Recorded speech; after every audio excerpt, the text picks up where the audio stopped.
All right, so this last example is a guess and check method example. I'm going to do problem number 25. The difference with the guess and check type is that you have a leading coefficient here that's not 1. So we're going to have to manipulate with both the leading term and the last term. And I'm actually going to do this one on a separate sheet just to show you the guess and check process of how this would need to work.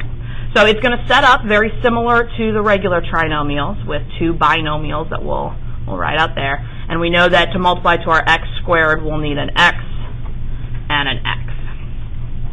As far as our first and our last terms, we're going to have to think about factors of both of these and manipulate using both of those lists there.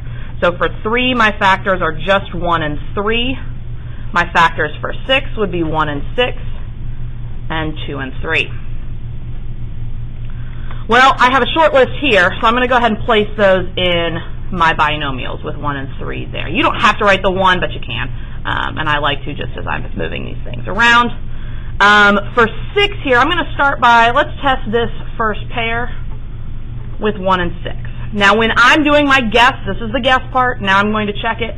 I'm going to multiply my inside pair to get 3x and my outside pair to get 6x.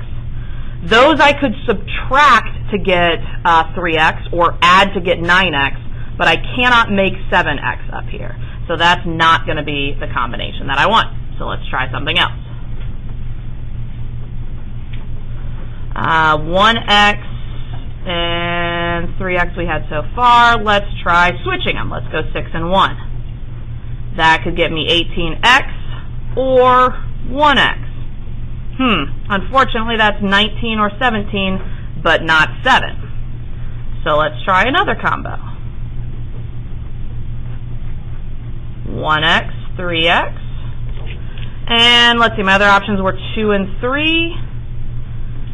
3 and 2, 2 and 3, let's see there. There I can get 9x and 2x, which could add to 11 or subtract to 7. And that's what I'll be able to work with here. The reason I can do this with subtraction is because my sign is negative, which means these two signs will have to be one positive and one negative here.